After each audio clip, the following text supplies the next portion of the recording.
В Якутске в рамках учебно-методических сборов состоялись учения сотрудников МЧС России. По легенде, возгорание было обнаружено в здании Центра культуры и современного искусства имени Юрия Гагарина. Детали знает мой коллега Власий Сергеев. Надежда, здравствуй. Да, абсолютно верно. Я сейчас нахожусь в Центре культуры и современного искусства имени Юрия Гагарина, где буквально пару минут назад завершились учения. По легенде, очаг возгорания находился в зрительном зале объекта. Еще одно возгорание было в соседнем помещении. Перед пожарными стояла задача провести разведку, обнаружить пострадавшего, подключиться к гидрантам и приступить, собственно, к тушению.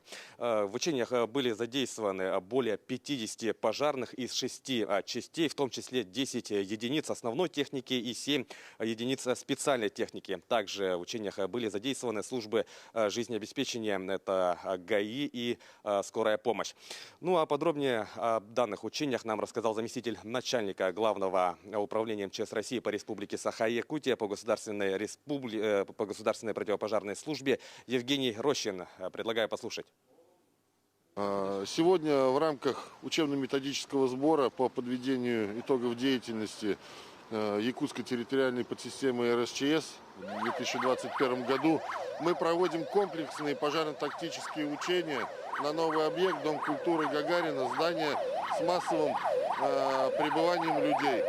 На учения привлекаются силы и средства Якутского пожарно-спасательного гарнизона по наивысшему третьему рангу пожара. Отрабатываются вопросы ликвидации пожара, спасения людей, имущества с применением современных технологий пожаротушения, в том числе газодымозащитной службы.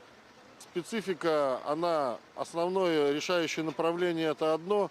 Объект сложный, поиск спасения пострадавших, поиск возможных путей проведения разведки, путей распространения пожара, локализация и ликвидация пожара в кратчайшие сроки.